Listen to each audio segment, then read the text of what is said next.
Welcome, everybody. So, welcome to our 81st anniversary AGM. Had our 80th last year. Actually, our charter was in 1941, so 2001 would have been our. So, 1941, I was going through the archives in our storage unit, and I found the actual charter from 1941 with all the farmers that signed the charter in 1941 in minute books. So we got Brooks coughing over there as she does minutes. Brooke is our administrator, and so welcome everybody, and I guess we'll start with Old Canada.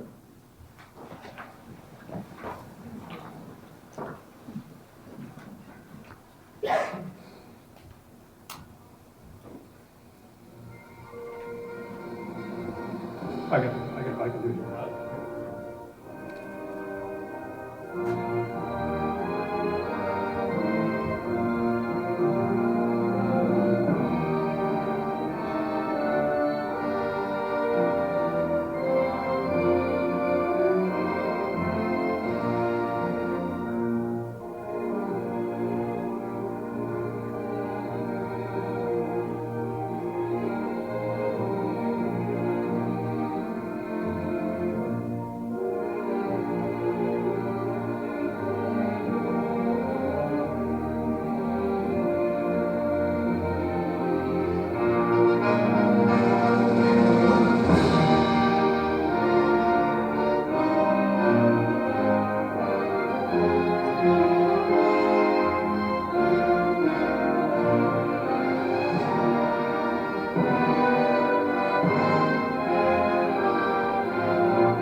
Thank you, everybody.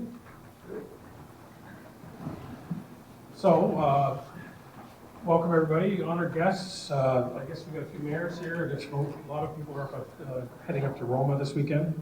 I think Mayor Dave Ferguson's here. You can say hi. Mayor Brad Lucy's here, I saw. Say hi. A few councilors. Make sure you say hi afterwards. And Marilyn Gladys here. You want to say a few words?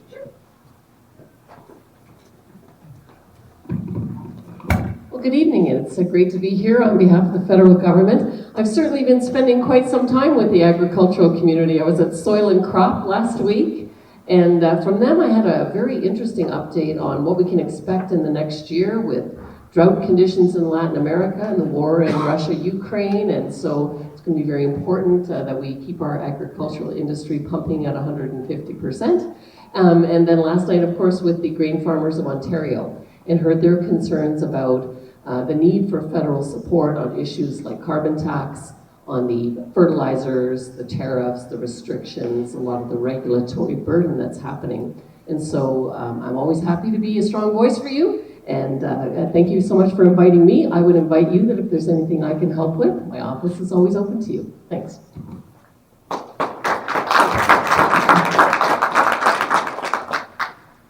So we had one guest that usually comes to our AGMs, has been for the last 6 years. Her name's Joanne Fuller, former member service rep, and she's moved on to bigger and better things. And she is in charge of the Ontario Federation of Agriculture Farmer Wellness Initiative. So I got a video, just a small video, introducing it. And you might have noticed the air fresheners on the seats. They're for the numbers there as well.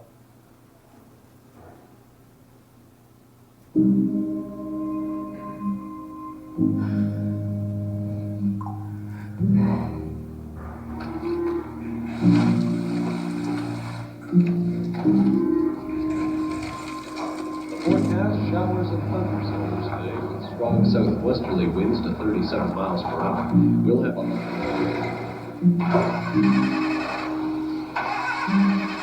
No, it's not working.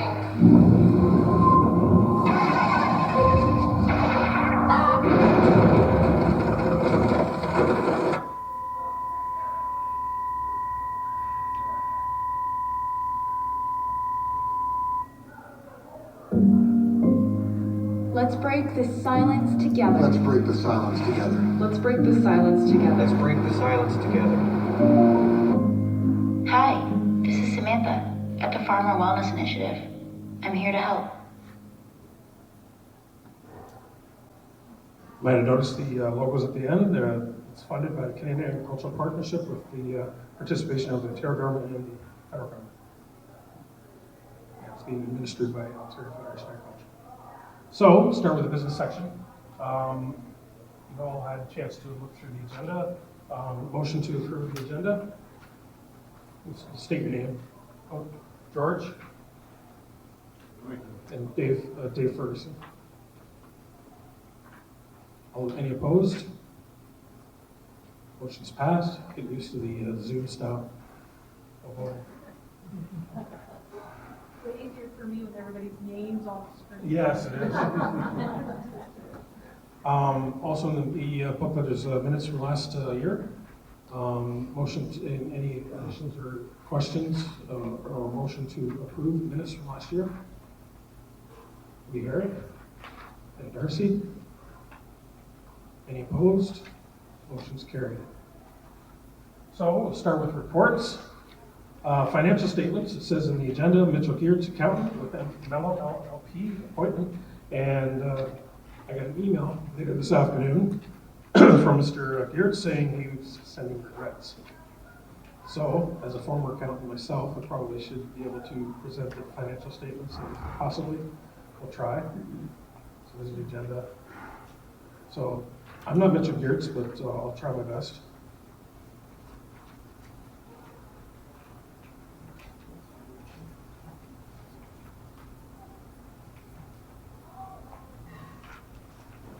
Page.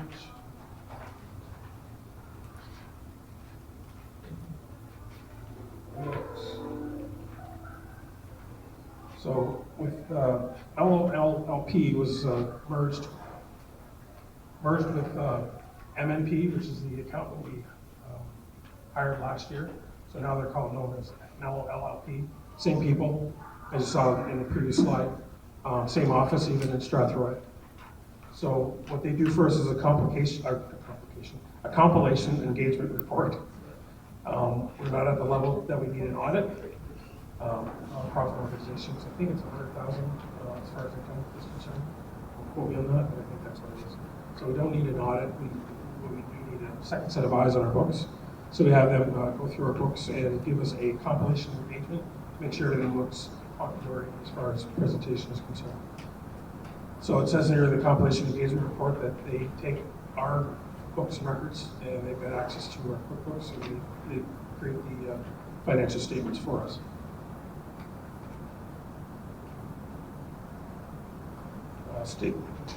Statement of financial position as of September 30th, that's our year end, 2022. And you can see here cash, that's in the checking and savings. And we have temporary investments, which is our investments with scheme in mind. Is that from the speakers I hear the noise? Oh, that's the speakers. Okay, they are buzzing sound. Anyways, the temporary investments are we have high interest, not GSCs, but high interest savings accounts as well, and small accounts receivable. Accounts payable would be our bill to the accountant, and as well as our year-end reports.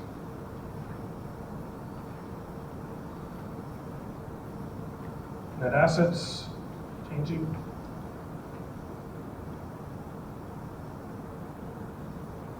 And our statement of activities, we have our OFA rebate, we get that 3 times a year, and that's the portion of the membership fees from OFA they give to us for the yearly operation of the Federation. Scholarship income, we received a cash infusion of $7,500 from the Women's Institute last year to continue on the Women's Institute scholarship in their name. MAP income, that's the subscriptions to locally Lambton online map. And our sponsorship income, we had $1,000 from Farm and Food Care and $2,500 from LFA. See our expenses there, pretty similar from last year's.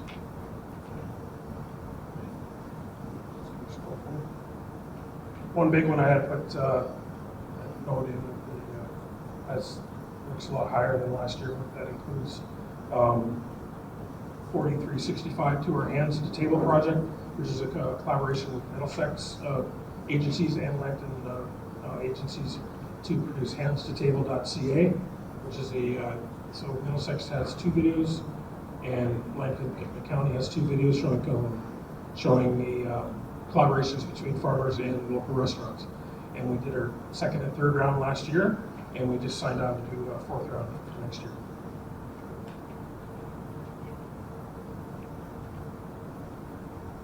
And statement of cash flows, that's just another representation of the statement of activities.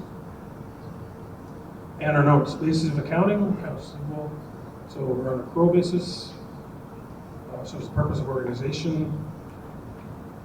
And there's our investments. So the EQB High Answer Savings Account, Series A, 58,000, and the savings account 100 is 18. And you see here we used to have GICs, and we put them all into high interest savings this year. Assets held in trust. Now you might notice there's a big difference between this and what was listed on the statement of financial position. But we have 20,000 excuse me, held back from the investments as assets held in trust. So these are the initial monies that were given to the Federation, 84, 78, 88. Of course, that money's all gone back because we've given out more money than, but I thought we should keep it as a note on the financial statements. And of course, we got the 6,500 left over from the 7,500 from this year, for the emergency because we gave out one for 1,000 this year. So you can see we were busy this year with donations. Our big one is the Blue Water Health Foundation, and it was actually pretty good because we made the paper, front page. And our food bank donations.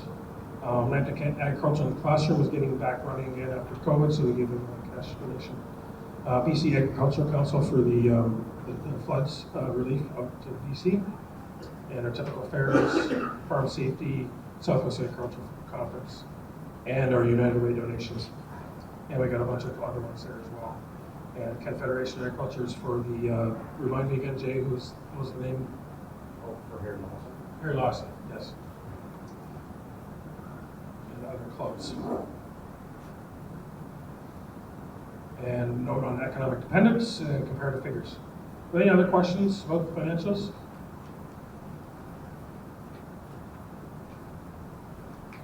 No questions? A motion to approve, I guess, the requirements. I'll make it. Brian? You have a seconder? Seconder? Darcy? Dave Ferguson? Any opposed? Motion's carried. Another thing we do is, we started doing this last year, is we also have a budget for this year.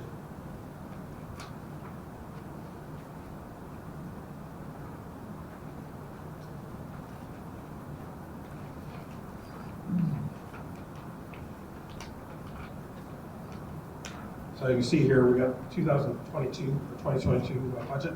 Our actual shows under and 2023 budget. I'm not sure if the yellow came through on the printouts or not, but the yellow's changes that we made. So that's better. I can hear now. So we kept took down our advertising because we're not doing print advertising. Our insurance has gone up a bit, so I've added that to the budget for 2023. Interest and bank charges, we reduced that a bit since we haven't had bank charges in a while. General meeting expenses, Environment Committee, LFA convention has gone up because we're back doing the in-person convention. Annual meeting has gone up because we're meeting in person again. As you can see, our annual meeting cost nothing last year. Because that's the actual. What else? So the changes there, small changes to the office expenses, Political awareness has gone down a bit, because hopefully we're not doing elections, are we, in Maryland? I'm not sure. Speculation on a spring election. We speculated that we won't have an election this year, so we still left a little bit in there. So scholarships were still at 8, and instead of 9, because we had 1 extra last year. And our training and promotions. As you notice here, I put separated out the hands table project and what I call the 𝙛𝙚𝙖𝙩𝙪𝙧𝙚 project, which is the Rural Economic Development Program that we did with 𝙛𝙚 at the beginning of last year. So I thought I'd separate that out as a separate item as of last year. And our telephone expenses have gone down. We're on a bat phone now, which is nice. And our website's gone up a bit. Hosting fees have gone up a bit. So there's our budget. We've got a projected deficit of $1,250, which is, I think, modest. As I said, we tried to spend all the money, but last year we still ended up with $7,500 in the red. So, any questions about our budget? No questions? Entertain a motion to approve. Barry? And George? Any opposed? Motion's carried. So we need a motion to approve, appoint our accountant, I should say. We usually say auditor, but it's appoint our accountant. We had Mello LLP last year. Is that something we want to continue with, motion with? I move we continue with George, the seconder. O'Brien? Cool. Any opposed? Any opposed? Motion's carried. So we got committee reports. Up is Brian. Brian's going to do a PAC report and environment committee report, and he has lots to say. So on the slide deck I got environment first. So just the right arrow. Thanks, Gary. Good evening, everybody. Some of us are a little tall. For the environmental committee, I guess I'll start with that first.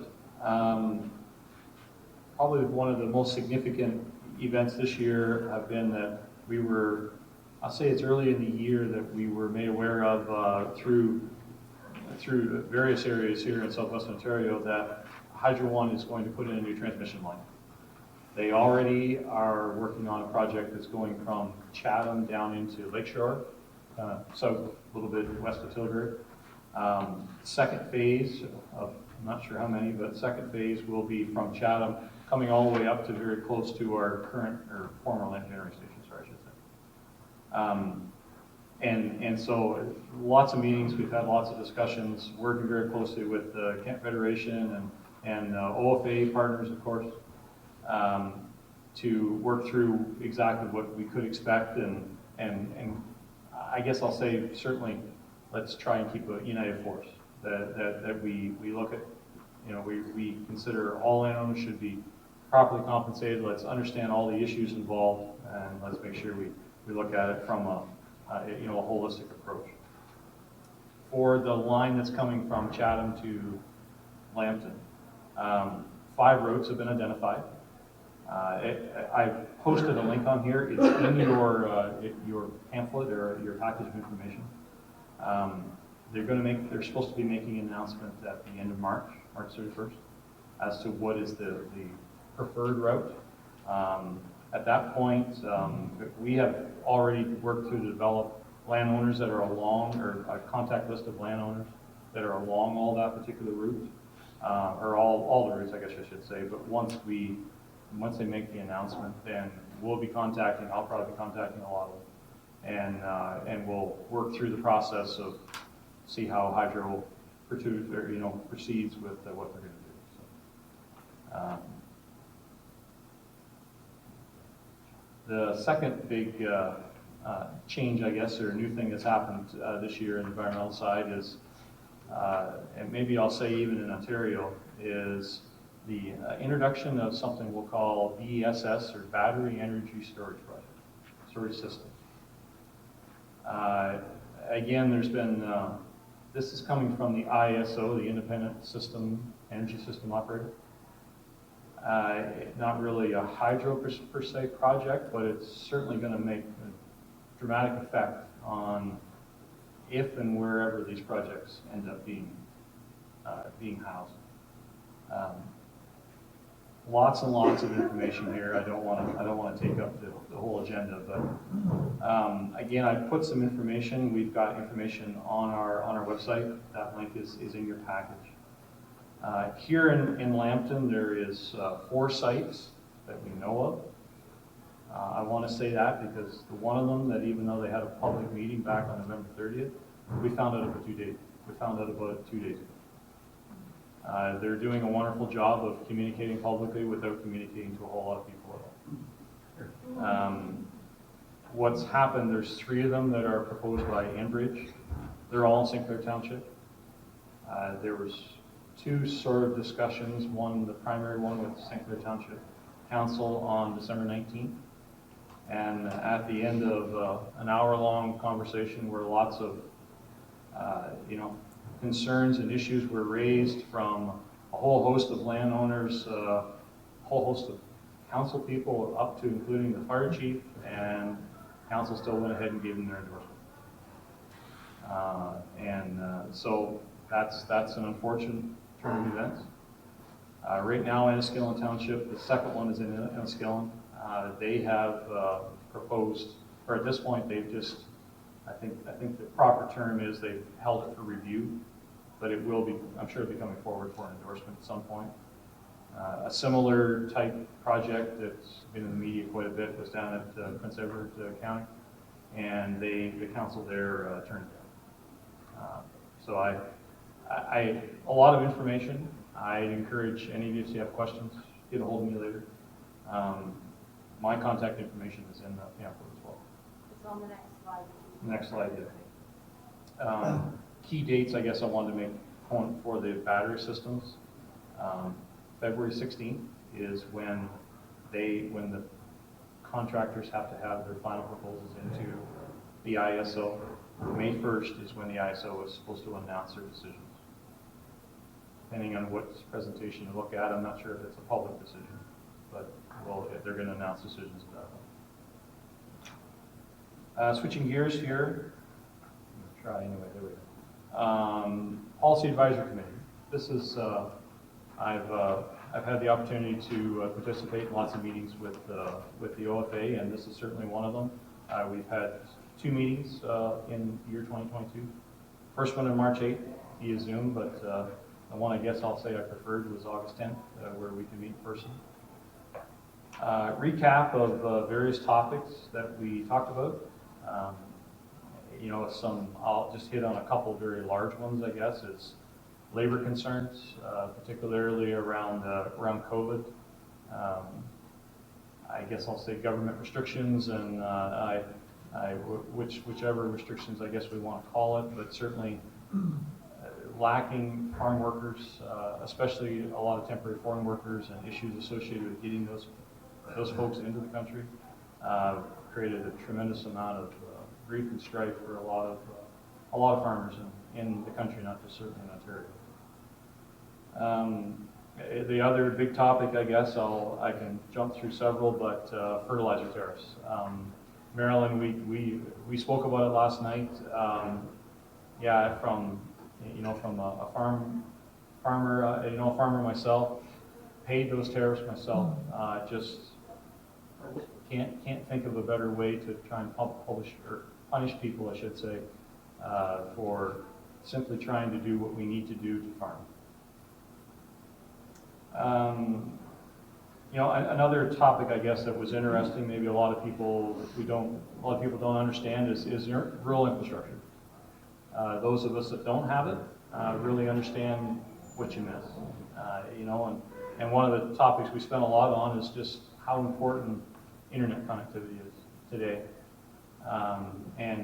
We spent a considerable amount of time, and the whole intention of the Policy Advisory Committee is to take, I'll say, a grassroots initiative to help steer the OFA and their lobbying efforts in the direction that their membership feels will be most beneficial. I'd very much encourage anyone, if they have concerns, thoughts, something that you'd like, you know, Gary, myself, anyone to bring forward to the OFA. You know, my email, my phone number's there. Reach out to me here. We're certainly always interested to hear your concerns and try to bring forward whatever we can.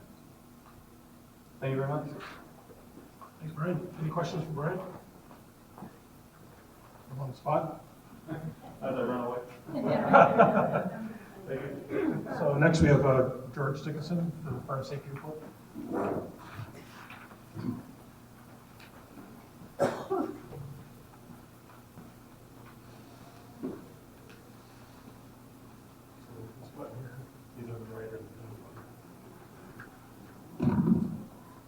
I'm just going to hold on to this thing. So.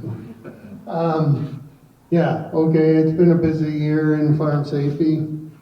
We had displays at 𝙑𝙞𝙙𝙪𝙧𝙚 and the soil and crop meeting. This year we tried something different. On Farm Safety Week we had a radio contest on 𝙤𝙬𝙀, and that was where we had a lot of our farm dealers, they give us $25 gift cards, and there was 2 of them available every day for the 5 days to people to call in, or I guess they had to email in because the way the station was structured at that time. So once again, we're doing that again. So there's 50 up and 150 views, but we found it was one way to reach people where we otherwise don't always reach. So we had our trailer, we got it going again. The first time in a couple years. We were at the plow match, and then we also used it at Wyoming Ag in the Classroom here. Which is a great way to reach kids and whatnot else. We also participated at the 𝙑𝙤𝙙𝙪𝙧𝙚 Ag in the Classroom. It's a little harder to do now because it tends to be on a PD day. So it's only those. We did have a couple schools come through that were private schools, but we were there anyway. So.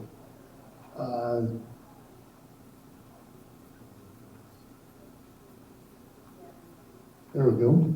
Did it work? We made a presentation to the county council in June.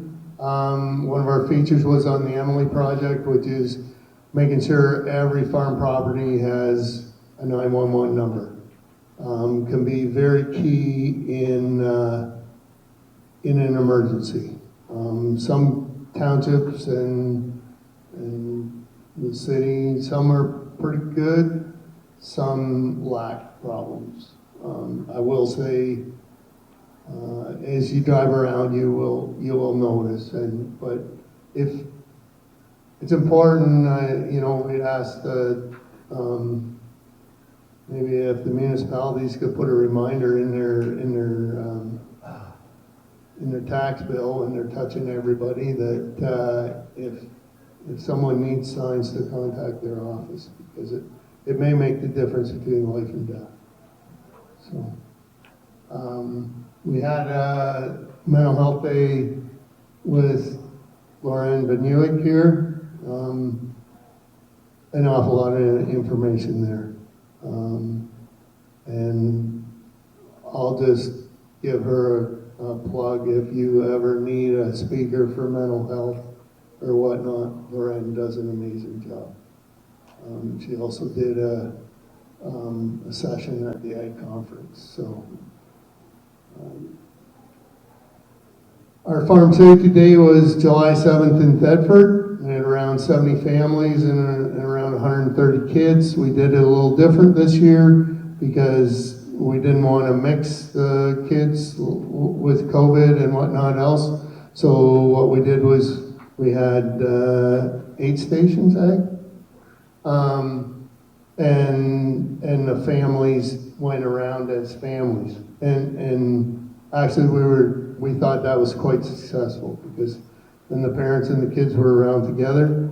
At the end of it, they had they took home a bag and they also got a pizza lunch. So this year, it's an upcoming event, so we'll cover it there. We also, the next week, we had a movie screening of the movie Silo. If anyone has an opportunity to see that, take it. It was started as a documentary but turned into a film, so there is some, it is a film, but it's based on the true scenario of what happens when someone is caught in a grain bin. And that is, it goes through everything. We actually were lucky to, not the trailer, but we were able to see the notes of the people putting it together and their comments, and they were people that were involved, like they had it. So, but it is very well done. It's a very good movie, and I'd recommend it for everybody. And at the end of that, we had Dean Anderson from WSBS give some comments. Upcoming events.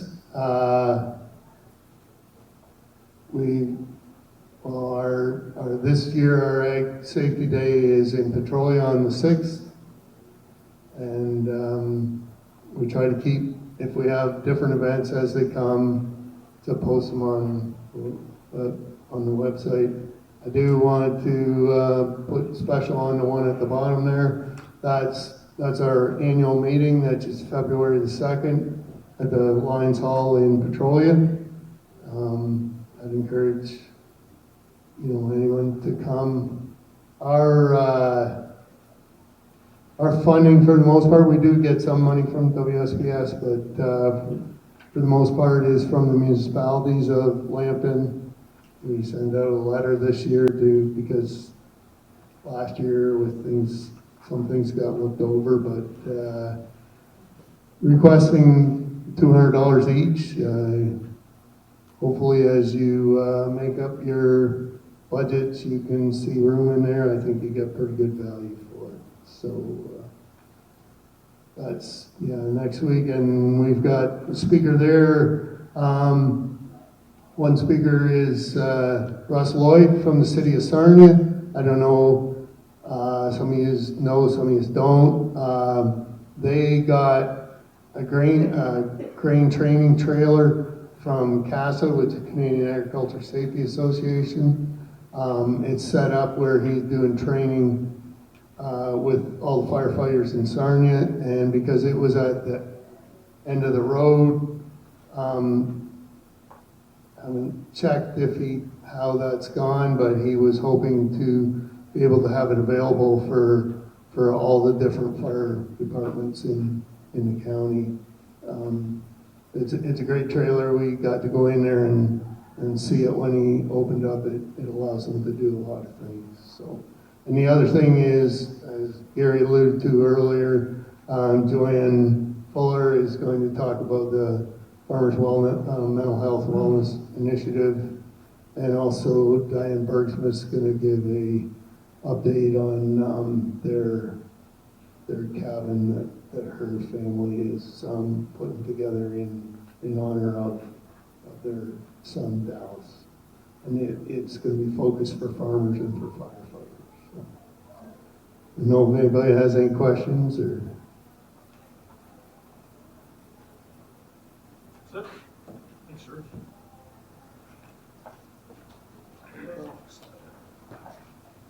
So scholarship report. List of the scholarship winners and what they do is in the booklets.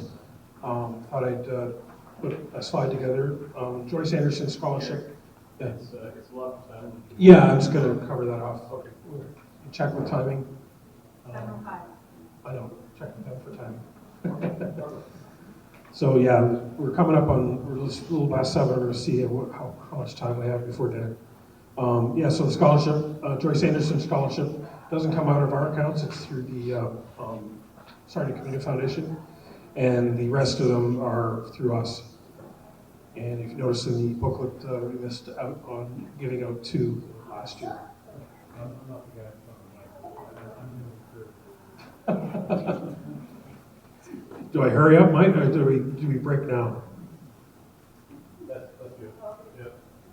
They're ready, Gary. Yeah, so they're ready. So, Paul, do we have time to do a quick election, or should we do it after dinner? As they set up, okay. Sure, we can do that. Okay, cool. So, actually, should have a motion to approve the reports. Doug? And seconder? Julie? Is Julie on? Any opposed? Motion's carried. So we'll also have a motion. So I put the slide here. If you want to join the board, this is the portion. We need a motion to appoint Paul Nairn as our Election chair. election chair. Harry and Darcy. Any opposed? Motion's carried.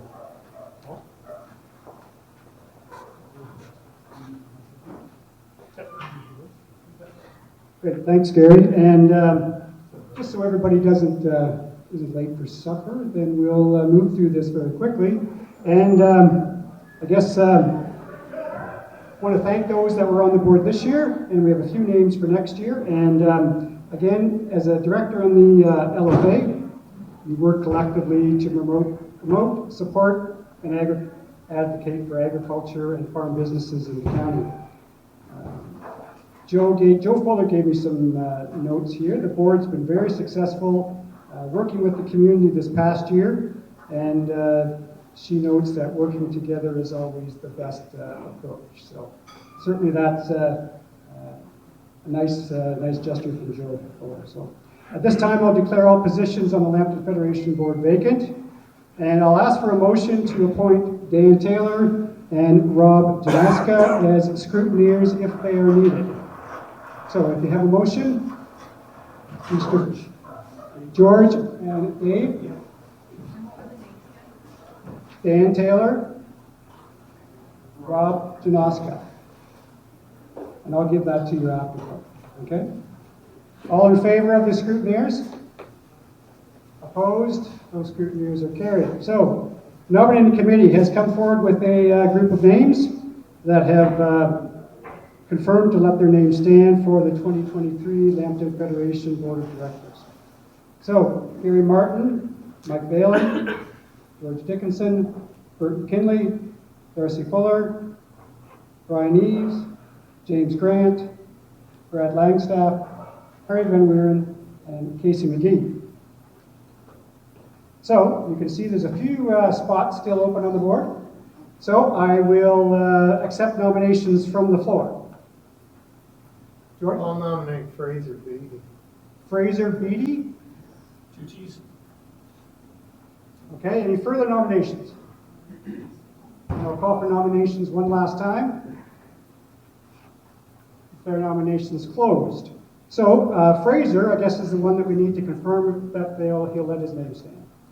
Yep, I'll let him stand. Great, thank you, Fraser.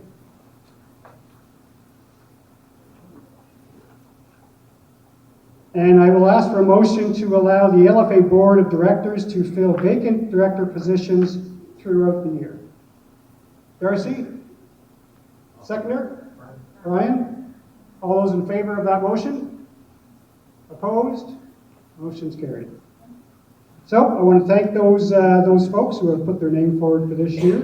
And again, there's a few spots still to go on the board. So if you know of someone, talk to a director, discuss the position with them. And I've been on a couple of the meetings, and it's so far it's all been all virtual meetings, and I think some folks like that approach. They can come in from wherever and get on the computer and attend a meeting, and you don't have to drive. So that's kind of nice sometimes. So, anyways, I'll turn the meeting back over to Gary. Okay, so I guess we're all ready to have dinner, and we will do new business and resolutions after dinner. Yep. Actually, I'm going to type in Fraser Beatty.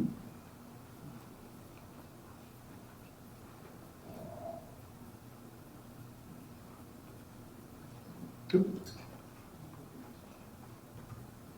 There we go.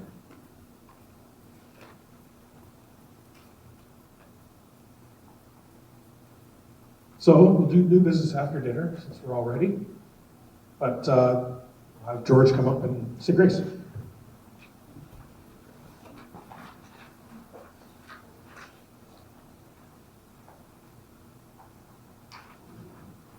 Bow our head. Dear Lord, thank you for allowing us to come together and talk about the business that we talk about. Thank you for helping us through this year and all the wins and the struggles, being there with us. And thank you for allowing us to live in a country where we can peacefully get together. So please bless this food to our use, and us to thy service, and bless all the hands that prepared it and all those that raised it. Amen. By Chad Anderson to the Lambton Cattlemen's, and on talking with Chad, we feel that we can get more endorsement from more groups and more people working towards it. It might have a little more weight that way.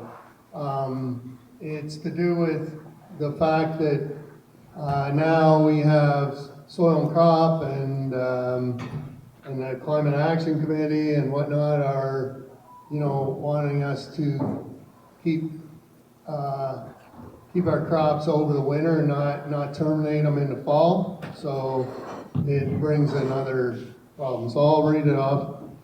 Whereas there's been an increased awareness and adoption of growing a grain or oilseed crop after an overwintered cover crop, and whereas this is seen as improving soil health and making Ontario farmers more sustainable, and whereas the planting date of the cover crop is made before recommended seeding dates, this is seen by Agricor as double cropping and not eligible for production insurance.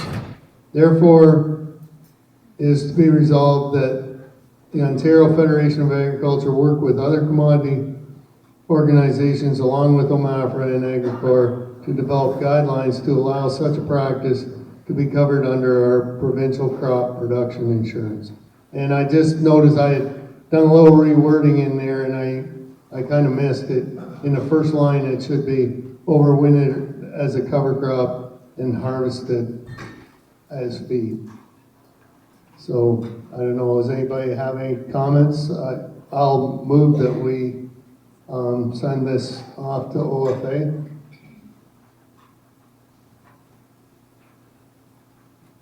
Seconder? Julie Ma? Any discussion on it or whatnot? All in favor? I'd call it carried. Okay, the second one come from Rob Johnson.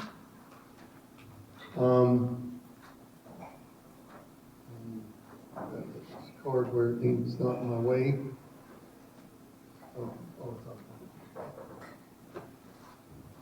Okay, whereas farmers and consumers are at opposite ends of the food chain, meaning that farmers get paid one price for their commodities and consumers pay a very different price for the end products they buy in a supermarket or restaurant.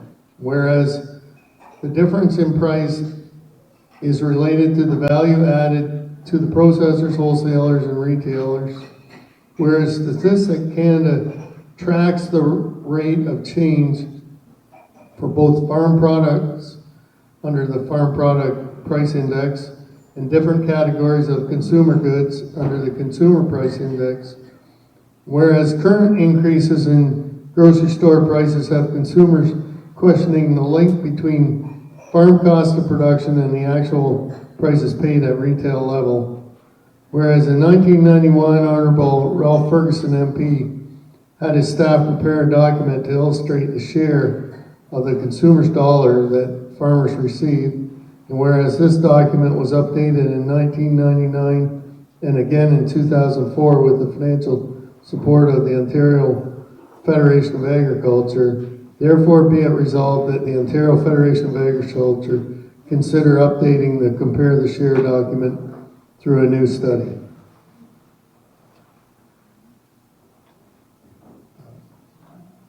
Any questions, or we have? I'll move that we put this one forward too. Dave will second it. Dave Ferguson. Any questions or comments on it? Those in favor? Those carried. So these are just two of the ones we just received today. Is there any other new business people want to bring forward? Any other questions? We can leave that to later on when Crispin speaks if you want. Any issues you want to discuss with the LFA? Bring it forward. I said we're always Johnny on the spot for getting back to people. I said we just got these two in today, so that was a quick turnaround and get them on the slides. So we already printed the booklets. I was like, well, I guess I got to print some more at home, print some more pages at home. So let's mention one of our projects last year was the 𝙢𝙚𝙖𝙩𝙪𝙧𝙚 table, and since it was after dinner, I thought I'd throw this up. This is one of the ones that are local.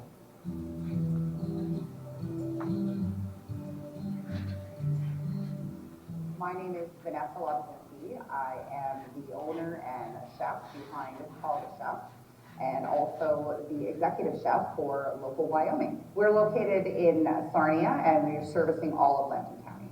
𝙑𝙤𝙤𝙪𝙧𝙚 offers catering services and cooking classes for various different groups within our community, both youth and adult. I would describe our food as elevated comfort food, farm to table. We're sourcing all of our ingredients locally within Lambton County with local farmers and growers, and we can accommodate pretty much any dish that they're looking for because everything is, like I say, locally sourced, but it's also made from scratch. I grew up on Vancouver Island, and we really were quite fortunate to have access to local farmers and growers as I was growing up, and that was really what formed this creation of 𝙑𝙤𝙤𝙪𝙧𝙚, is that we could bring those ingredients to local farmers and growers right to the table.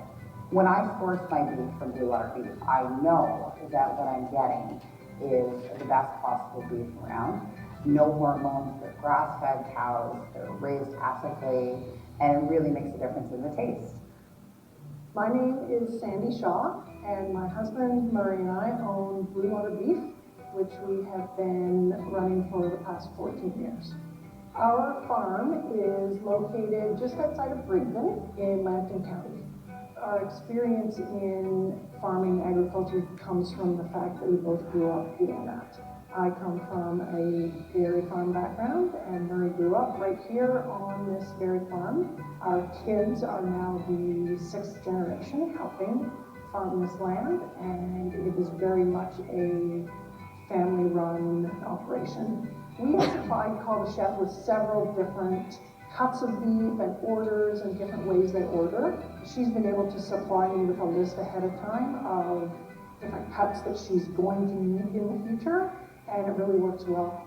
The products that we're using from Blue Water Beef include their ground beef, their beef tenderloins, their belly roasts. They have a really large gamut of products, and we have certainly tried them all. Their beef is just the highest quality. The ground beef is extremely lean, flavorful. Their tenderloins are unbelievable. You get nice marbling in their steaks. So you're really getting the best product you possibly can get. Vanessa has such creative ideas as far as ways to use our product in different recipes, and she's done a great job of promoting what she does and what we do. When she goes to events, she'll take our product with her and promote all of the different local farmers that she supports and buys product from. It's really a collaboration of two businesses coming together to bring the best of what we have to offer to the community. I find that the communication is always there, ordering is easy, price point is amazing, and the quality is just unbelievable.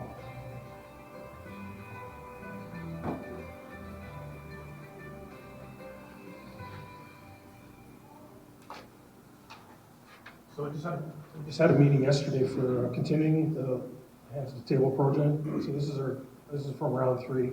I don't know if you noticed in the video, you had one of those locally Lambton signs in the store for Blue Water Beef. So we like to get a couple in there, did a couple clips promoting the locally Lambton map. We're looking for producers that do collaborations with restaurants. I'm teaching college at Lambton agriculture law, and my first quiz was get to know you, and I asked 76 of my students, what's your favorite restaurant, and what's your favorite dish, and what part of the dish do you think is produced in Lambton County? So I got to track down some potato and chicken farmers because a lot of them are choosing that. So apparently, according to the students, so the best beef in Lambton County is Dickinson Farms. I don't know if you know Joe's teaching there as well, so I'm assuming he's doing some plugs there as well. So my president's report, I got it out in the book, so I'm going to skim through it so we have more time for Crispin to go on and on. And I don't want to dally on. So a few of the things you mentioned, Brian mentioned, was the virtual public meetings. At the beginning of last year with Ontario Hydro, they started with virtual, and they started with getting into the in-person meetings.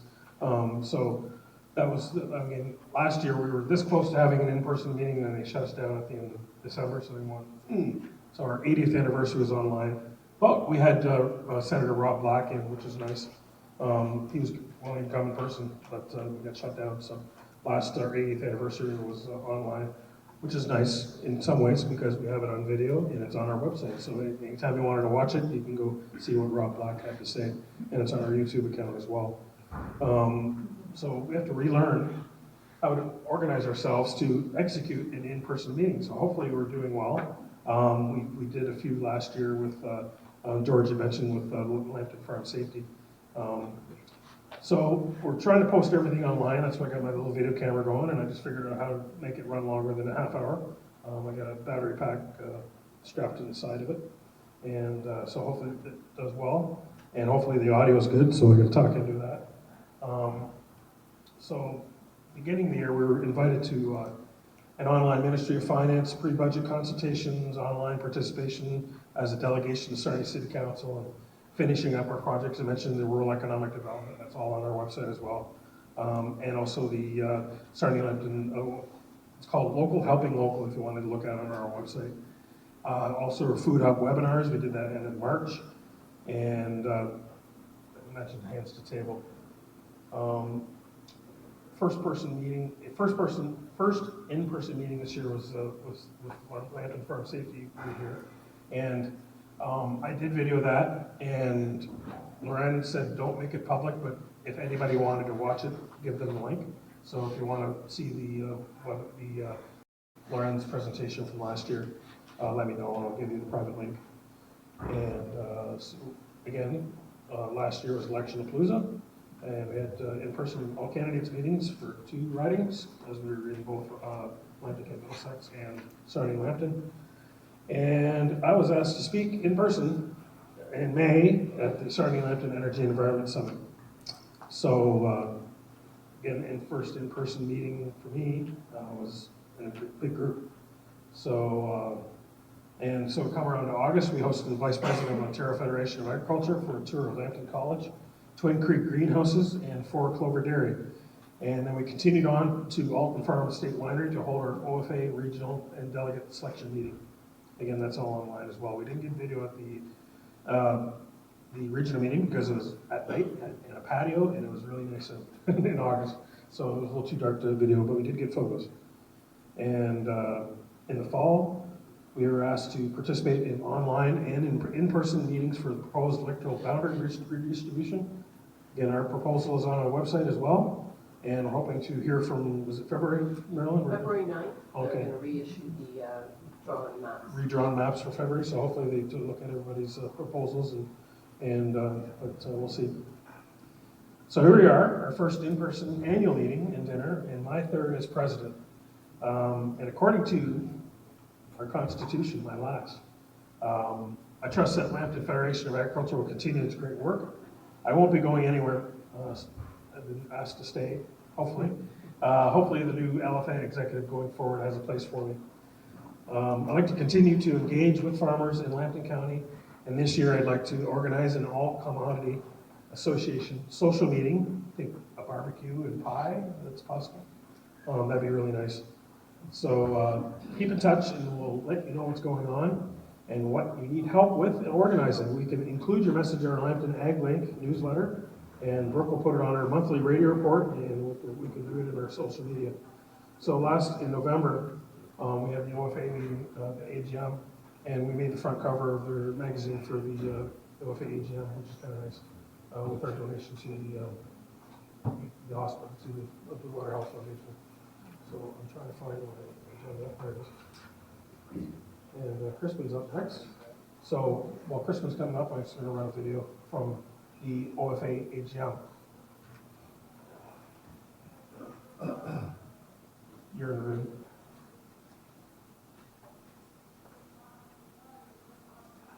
So 6 minutes and 50 seconds. We have all been waiting for this moment in time, these opportunities to return to normal, or at least maybe the new normal compared to what we've been going through the last 2 years.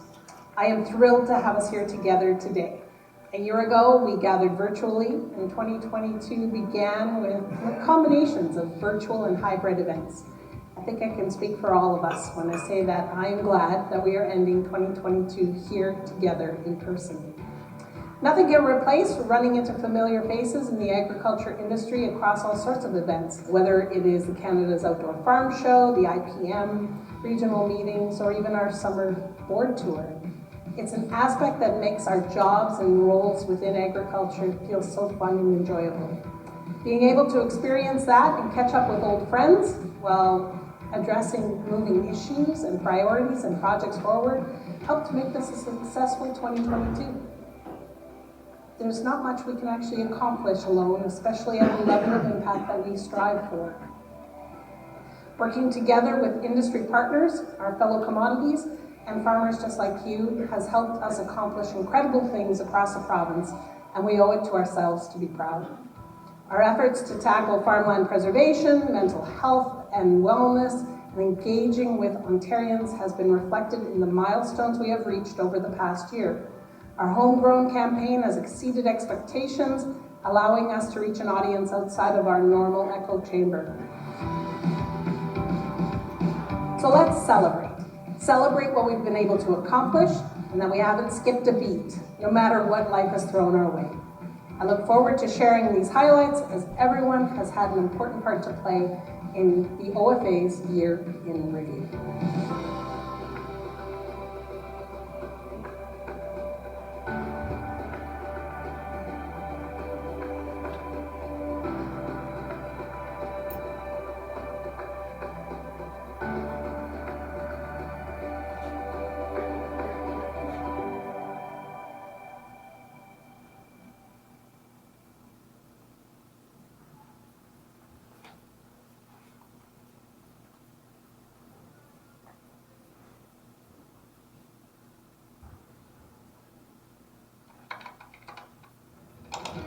Once again, OFA, Ontario farmers, support your local farmers, get out there, go to a farmer's market, and if you go to your grocery store, say, I want Ontario. Ready? Absolutely. Let's go. Bon appetit.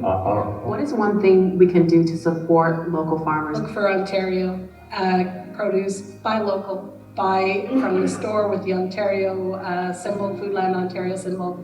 It tastes great. 200 different products. You can find something that's made here at home.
members strongly support this bill and the amendments to the Greenhouse Gas Pollution Pricing Act.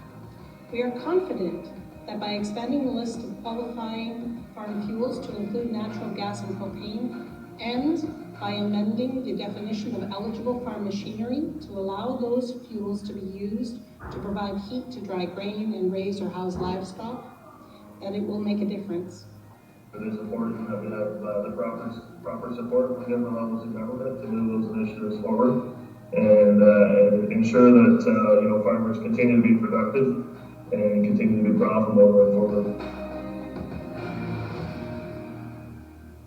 The 2021 Census of Agriculture, it showed Ontario is losing 319 acres of farmland, and that's daily. When that farmland goes, so do those products that we rely on. Absolutely.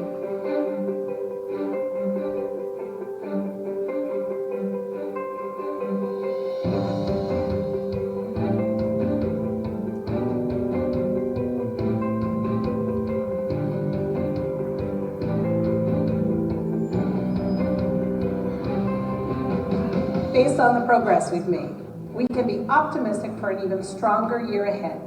2023 offers a new year of opportunities to build relationships, grow our industry, and advocate for our members on existing and arising priorities. I thank each and every one of you for helping shape agriculture in Ontario and actively contributing to our wins and milestones. Here's to working for farms and food forever.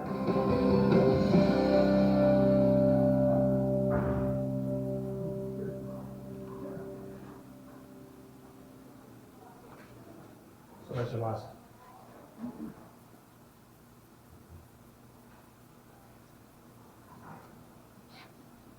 I was wondering if the battery's dead. So, Kristen, how's your voice? You have a corded mic at all? They have backup batteries. Yeah. I'll take it back to the kitchen. They'll have that. They had them. So I mentioned last August we had the Vice President, Bruce Vice President, Mike Reeser, to come to do a land tour of Lambton County. So now, as you might not know, we got the current Vice President of OFA here tonight. So, Kristen, so I don't know if I cribbed up all your notes with the video or not, but so down button or right button. Oh, thanks, Gary. Yeah, so Gary stole that much of my thunder. But anyway, I'm really pleased to be a Vice President of OFA and also still represent Lambton and Middlesex counties as your director. And also I want to introduce Teresa Van Ray. Stand up, Teresa. Teresa is a director at large on the board as well. So she makes some points. She lives in Huron County. She runs with her family a hog farm, the Whole Pig. You may have seen the advertising and that. And so she still finds time to be a director and get around. And she does a lot of these meetings, even though she doesn't necessarily have to, but she makes a point of coming out to do quite a few things. So thank you for coming, Teresa. So Ontario occupies farmland is less than 5% of our overall area in the province. And yet, we're the biggest economic driver in the province. We contribute $47 billion to the GDP of the province, and we export in Ontario $20 billion worth of agricultural products annually. And Lambton County plays its share, and it plays a very big part into this. Lambton County accounts for nearly $1.6 billion, thank you, towards the Ontario GDP. That's pretty good based on average farm size in Lambton County of 257 acres. So Lambton, you really punch above your weight in some ways, and that's great. So it's an economic contributor to Lambton County and to Sarnia and to the province. And there's a little snapshot that you can get, and I think I didn't know, oh yeah, there it is. This is also on the website, and I would urge you to have a look at it. It gives you all the statistics for Lambton County. One of the things that Lambton County also does, it's a little fun fact, is 15% of the farms in Lambton generate renewable energy, whether it's solar, bioenergy, or wind power. So some of the key priorities that we've been working on are the supply chain resiliency and meeting the labor shortages, and that was touched on a little earlier as well. We also are still working on land use and responsible land use planning. We're urged municipalities, and we've made numerous presentations, to go up, not out, intensify. We cannot continue to lose the amount of land we're losing. In fact, 𝙤𝙤𝙪𝙧𝙚 is quick to point out regularly the best agricultural land in Canada is underneath Toronto. We can't let the rest of the land go the same route. So we have to protect our farmland. And we recognize the need for housing. It's not a new challenge, but we have to decide where we want to put it. So housing does take up a lot of land. But it's not just the housing that takes up the land in Bill 23. It's all the ancillary effects as well. You need more roads, you need more businesses, you need more industries. So it's not just housing that is taking the land, but everything else that goes along with it. So we have to be aware of that level of loss that we have. And at some point, we have to have people think, when does food become a priority? When is food more important than anything else? Because right now, food is very much secondary to most political thinking. And I'm not picking on any particular party or any particular politicians, as I look at Marilyn. But you are an ally, I recognize that. So. But also we've talked about mental health. And I want to make sure that everybody gets this phone number, and I would urge you to write it down. And the reason I say that is because you may run into somebody someday that could use that help, that could use that phone number. You could be the person that gives them that phone number and says, you know, Crispin, why don't you just give this person a call at the end of this number? And that will make the difference to their life. So take down the number, take note of it. It's really, really important, and it's also on the little air fresheners that you got today as well, that were on your seats. Lambton County played a pivotal role in some ways in mental health because you were one of the ones that started the push in mental health and farmer mental health. And as a result, we now have the program that's open to all farmers. You're not an OFA member, it doesn't matter. It's a farmer wellness program. And it's available 24/7. It's a phone call away. And you can arrange for farmers and their families, family members are included, to come and get some services if you need them, by phone, by video, or in person.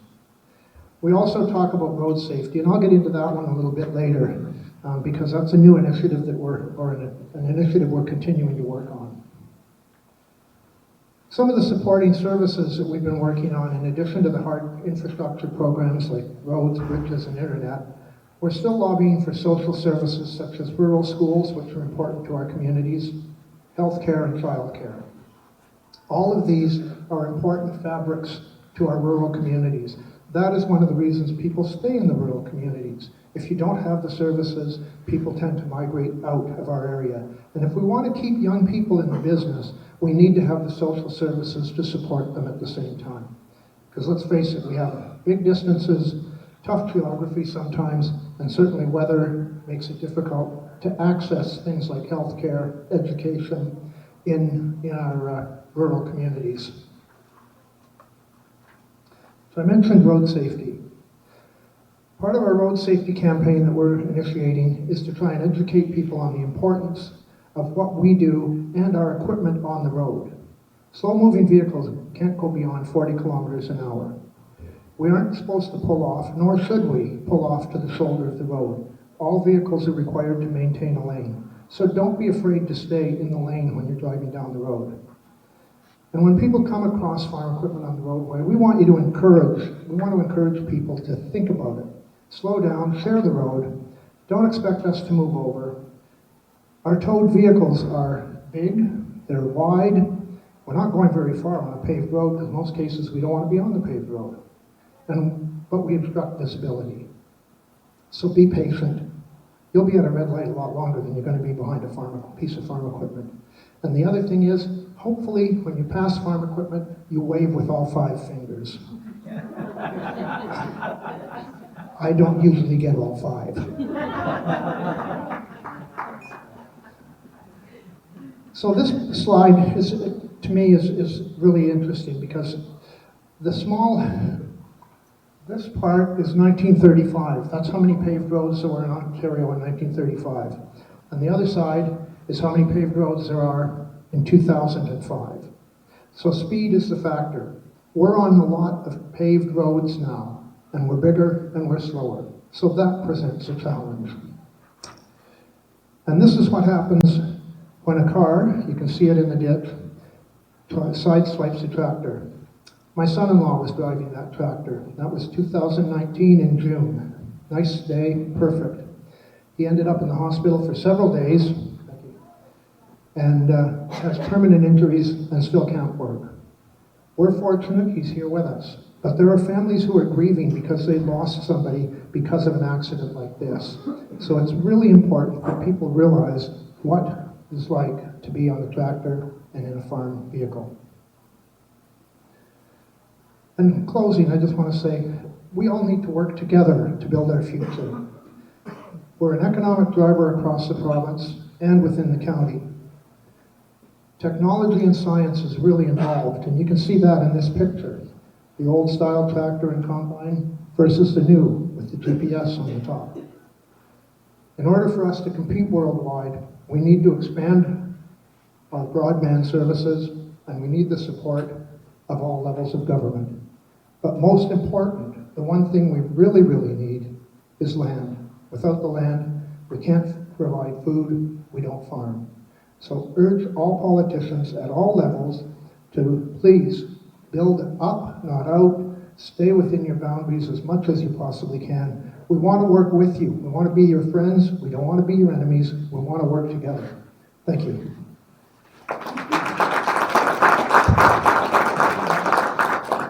Any questions for Crispin? You can catch them up afterwards. Next up, we have our new. No, one more thing. One more thing. Recall, that was close. Gary thought he was going to get away with this. This isn't part of it, but Gary, I want to thank you personally because I think you've been an absolutely fantastic president since I've been here.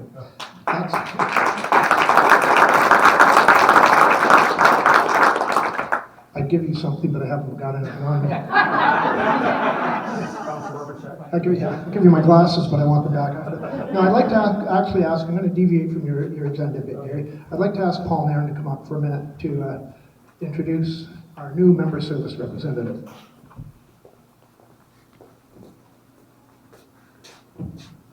Thanks, Crispin. And I saw my name on the agenda when I got the agenda yesterday, so I didn't know what I was supposed to say from as far as managers of the member service reps. But anyways, that's great. I said I would introduce Karen, and I know Karen has been very busy, and knowing or seeing how she's interacted with people, I think we've got a very great person as a member service rep for Lambton Middlesex.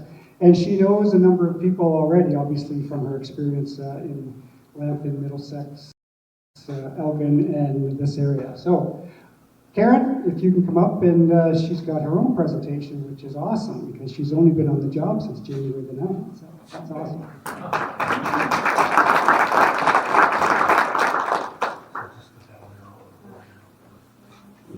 Thanks, Paul. Good evening, everyone, and welcome.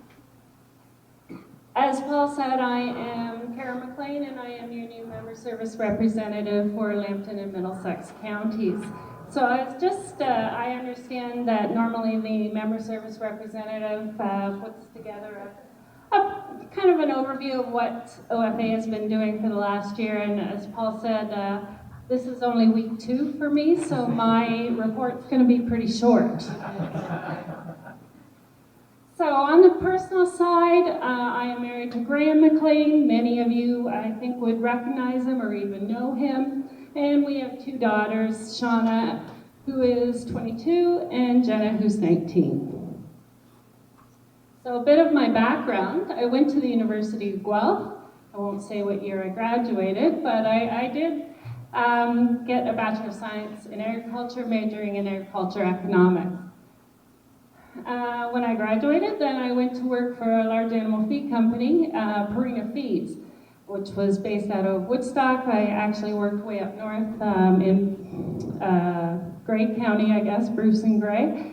And then I came down to London and started working in head office. So I was the marketing coordinator. So basically I worked as a liaison between our sales and marketing team and our Ontario dealer network. After that, I was an agriculture and commercial account manager with a local credit union. I worked out of Strathroy. I did that for 19 years. And on the other side, Graham is a crop specialist with Agris Cooperative out of Glencoe. And he farms with his brother Murray. They have a 45 cow purebred Angus operation. And Graham's also president of the Canadian Angus Association, so many of you may be familiar with him. And so we've lived in Watford for the last 25 years.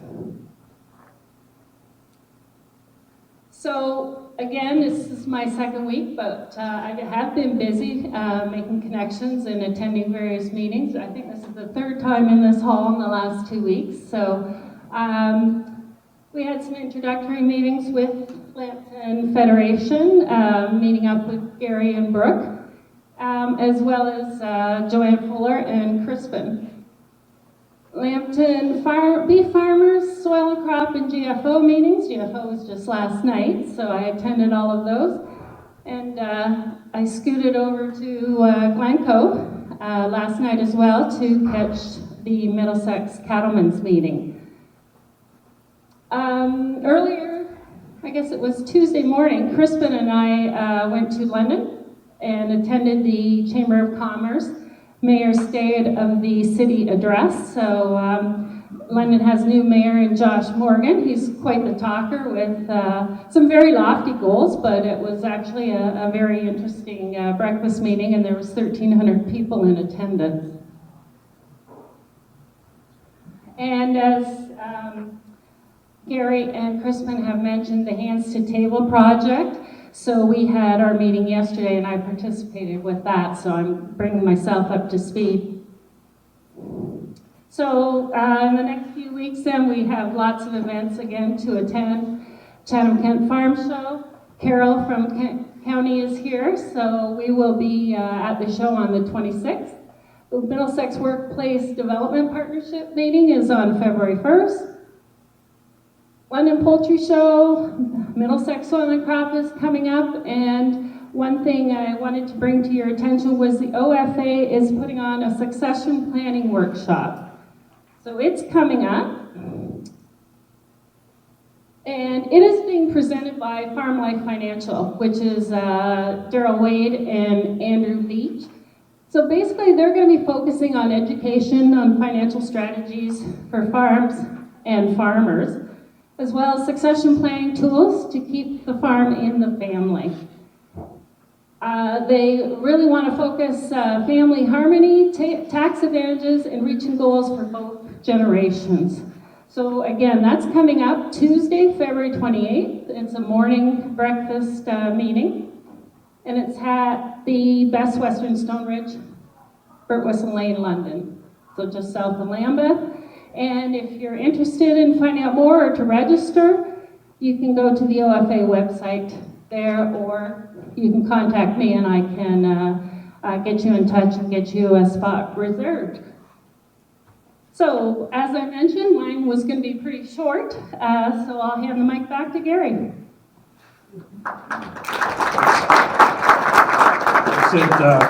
If anybody didn't miss the slides, I did a few printouts for Karen as well over on the entry table. So, I have down here other outside organizations. Rob, do you want to do a little spiel on starting Lambton Workforce Development Board? Sure. Oh, you got it up there. Yeah. Oh, I didn't know you had some. I was glad you prepared today, but there we go. Yeah. All right. So basically, I'm with the Starting Lambton Workforce Development Board. So currently we have running. Oh, sorry.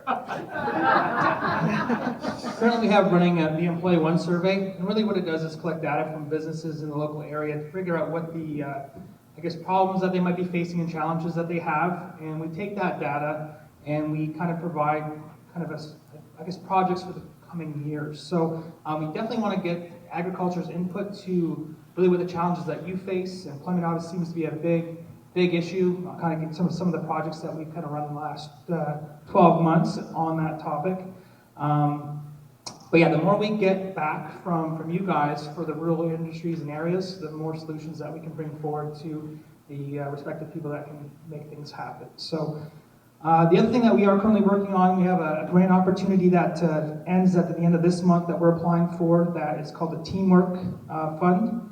This is going to help migrant workers, temporary foreign workers that are currently in Lambton, that can get them services that they're having a hard time getting at this point, so whether it be healthcare, health and safety in their native languages, so that the businesses don't have to feel that they're having problems with that translation piece, and making sure that they understand what they are needing to be doing to be safe in the workplace. One of the things that we did just finalize at the end of December was our immigration, and using immigration as a means to, I guess, hone up on the talent in the agriculture communities, and using that as a way to grow the agriculture industries. We found that there was a lot of challenges that we faced when we kind of researched a lot of the agriculture pieces and how that would connect to immigration. Immigration is Canada's way of trying to grow the population and demographics. And when you think about using that as a means to get them into the rural communities, then they're not coming with transportation. So transportation is one of the biggest issues that we're facing. But the two questions that we asked them, and we surveyed candidates from Ottawa, GTA, Hamilton, London, as well as Lambton. We asked them, what would motivate you to get into a career in agriculture? And what are the factors that would motivate you to move to a rural community? So those are the things that we asked them. We got it done and kind of broke it out. I'm not going to tell you what it is, but if you do want to hear more of that information, I can definitely provide the reports or do presentations with any of your businesses or local organizations. One thing that we did put forward based off of that agriculture project is a transportation project to the ministry. So hopefully that will get funded, but that's really about how to connect rural and Lambton to try to figure out how to get communities closer and more seamless, and how to get people around. So hopefully that one will be approved. So I'm going to basically kind of tee up Dan here, I think. So one of the things I did learn through the education process of agriculture is the multi-use diversified farms. Really the understanding of how to think maybe outside just the traditional farming process, but how to become entrepreneurial on the land, and maybe open up opportunities for other business practices as well. So that's one of the things that was in my report. So if you're interested in that, we can touch base on that as well. Thanks. So I thought I'd split you up with Joanne in between you. So Joanne has an update on the Lambton Agricultural Hall of Fame, as well as some soil and crop stuff.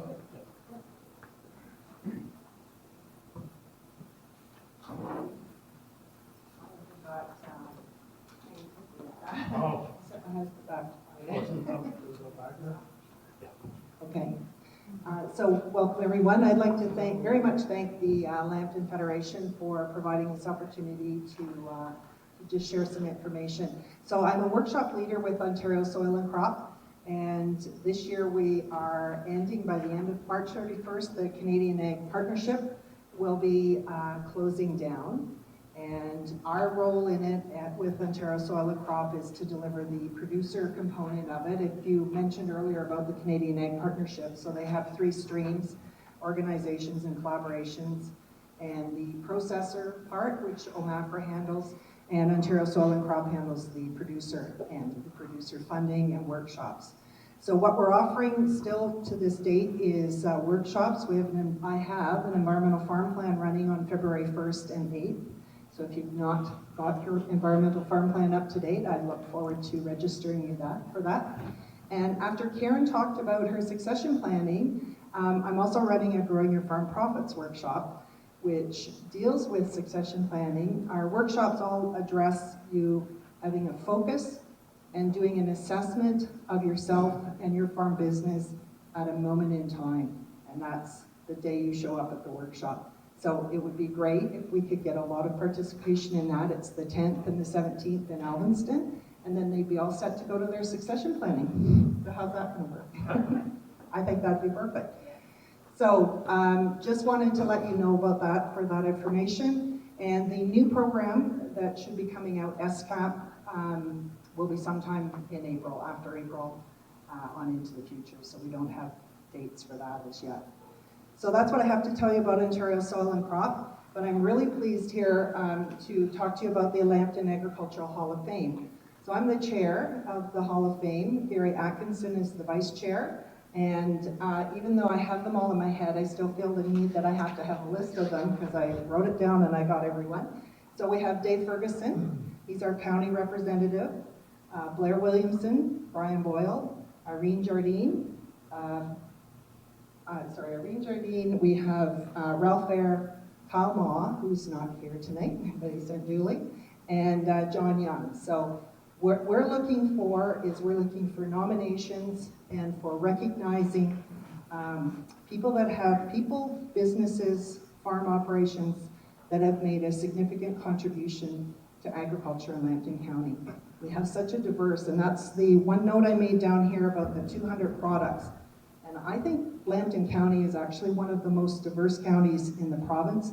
And I bet if you sat around a table at a meeting one night, you could easily come up with 200 products that are farm agricultural products that are grown in Lambton County. And so that would be an interesting experiment, I think, to try sometime, right? And if nothing else about the diversity of Lambton County is what I thought of last night, what other county has both a snow belt to the north and a banana belt to the south? That's diversity. So we're really looking forward to having nominations. We have 22 people on our Hall of Fame, and this is what the plaques look like. So every fair building in Lambton County has a Lambton Agricultural Hall of Fame board and plaques. There's another plaque you can see at the bottom here. It's a little juggly. We've got some hooks down here because we have 22 members of the Lambton agricultural community that have made it to our Hall of Fame, and we're looking for more. We would love to have a whole wall full of plaques from people that are being celebrated for their contributions that they've made to agriculture, not just in the agriculture community in Lambton, but also in their personal community and their personal business of growth and learning that they have done to create kind of a better environment for themselves and also outside of the boundaries of Lambton County. So March 31st, I have nomination forms here with me tonight, and I have membership forms. So we're always looking for members. It's a $25 membership. I have forms here, and I'm really looking forward to meeting a lot of you that would like to buy a membership.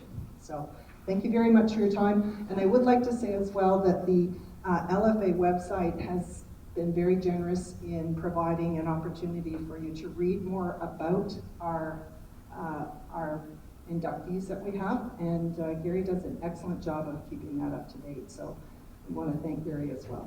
So thank you for your time.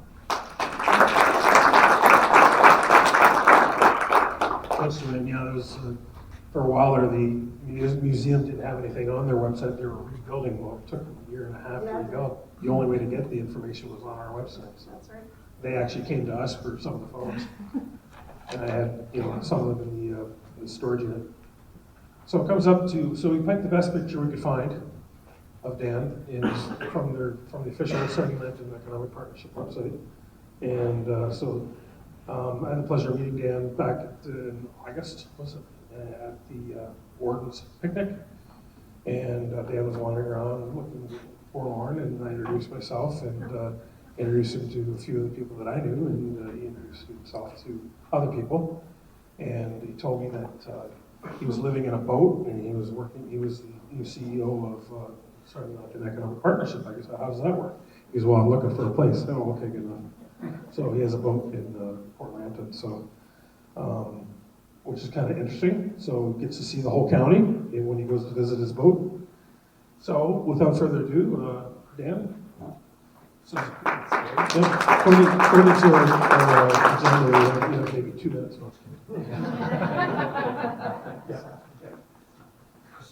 Hit the down arrow.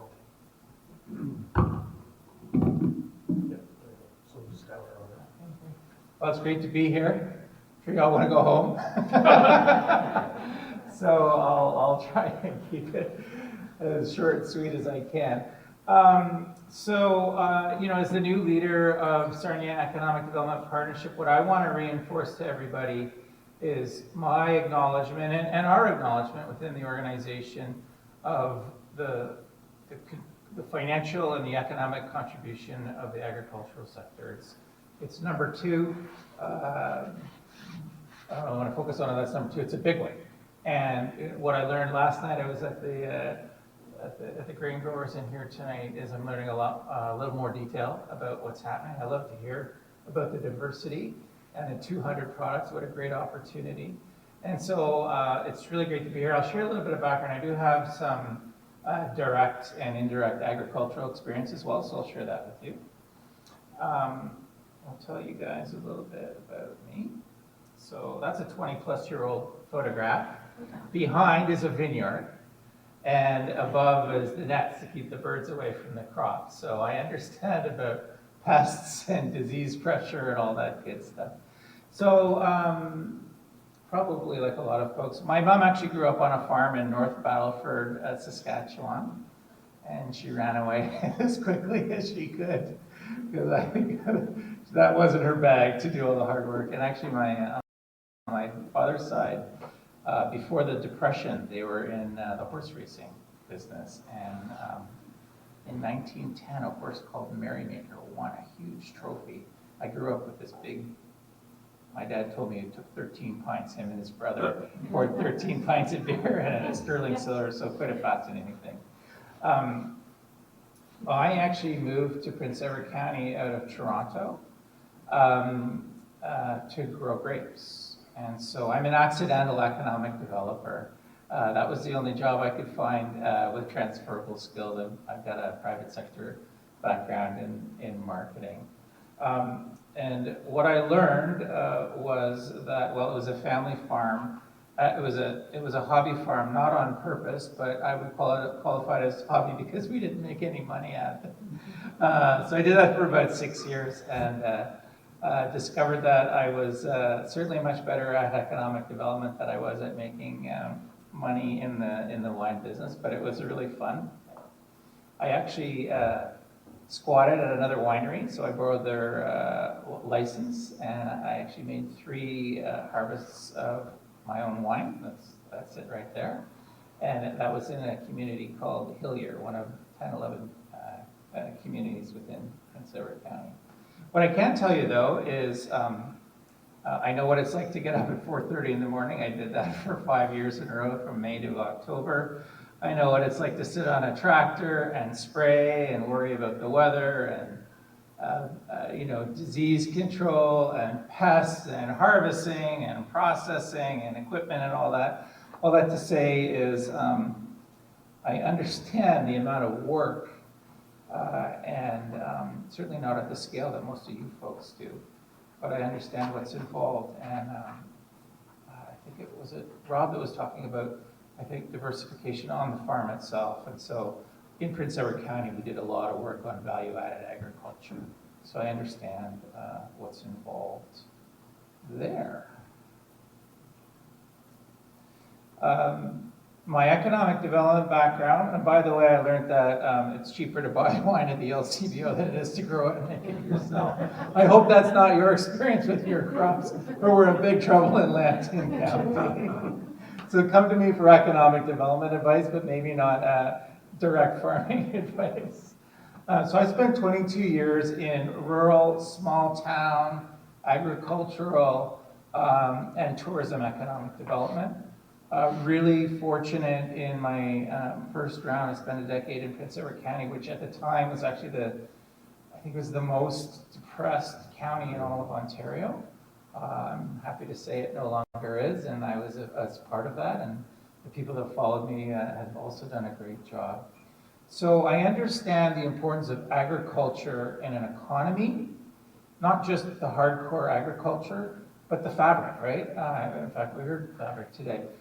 That how it's tied in, and literally agriculture has shaped Lambton County from a land perspective. Small towns have cropped around, And so while certainly at our organization we talk a lot about industry, as you can appreciate, the county itself has a lot more to offer than that. And I want to share a little bit how perhaps we can all work together a little bit. So I'm really lucky that I'm coming in at the tail end of a 5-year strategic plan, or maybe more important or exciting for me and relevant for today, at the front end of developing a new 5-year strategic plan. Literally, within February 13th, we are doing our first round of targeted public consultation, so primarily industry stakeholders. So the agricultural organizations will be involved. We'll try and target some actual ag stakeholders, and we're hosting 2 meetings. A kickoff meeting, I think it's the 13th of February. You'll get more information coming from us, and then about a month and a half, 2 months later, an economic summit. Those are, unlimited capacity, meaning we could take up to 100 people or more of those came, and that's where we want to hear from all folks from all different parts of the economy, but we want to hear from the agricultural community. And I guess what I want to share with you is we don't pretend to know everything, and we want your input, and we want your guidance, and we don't need the strat plan just for that. So through Gary or Google or where I'm at the economic partnerships, you know how to find me. Always open to phone calls, coffee, drop by. If hopefully not all of you, but because I don't have the time. But if you want me to come by your farm, I'd be happy to do that too. So that would be great. The thing that's really exciting about our economy overall, and I understand there's challenges, but the thing that's exciting is the world is changing, and it's changing fast. And change creates opportunity. Net zero, which probably is creating some challenges, I'm sure, for farmers, but it's also creating innovation opportunities, biofuels, diversification, innovation. And these are all things that we all have to get a handle on. And we hopefully can partner with our ag community to take advantage of that. The other part beyond your core business is in economic development. We are coming across new opportunities for inputs like diacetyl, right? There's a group called New Protein International that's looking at soy product. There's another company we've been talking to that might be a soy crushing facility. So what are we growing today, and what would we possibly want to be growing tomorrow that can work and create opportunities for us to grow the overall economy, both ag and manufacturing or processing.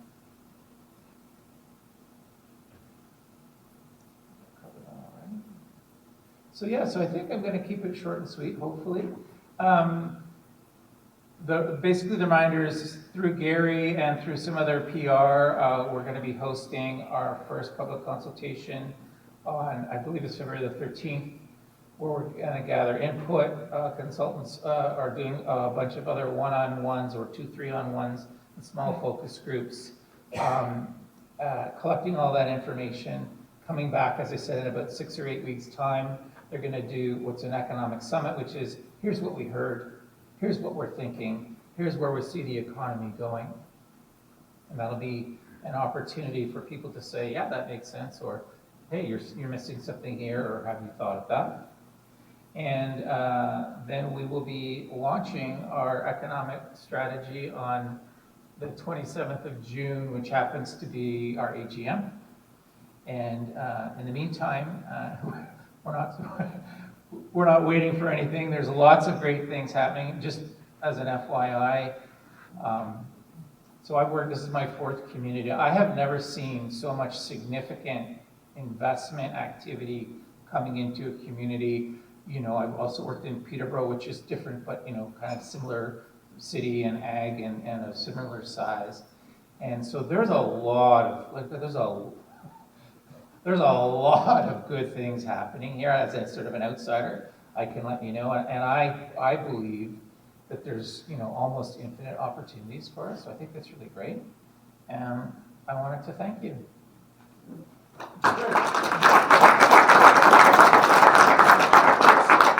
Any questions for Dan? Happy to take questions. Yeah, good for you, so I won't go away too fast. What's that? Pie. More pie, yeah. So, we know you have a boat. So we got you a nice map of St. Clair River and Lake St. Clair, so you don't get lost. And Farm Safety has brought up some high-vis gear so you don't get lost in the fog. I can actually put it on and wave people down every time my boat breaks down. And some other swag in here too as well. Thanks. So. Well, thank you very much. Thanks. Thanks for having me.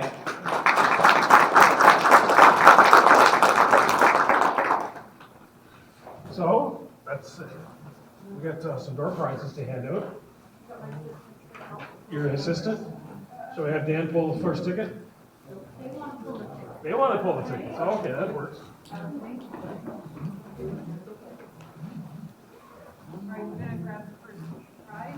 Choice. Think of choice.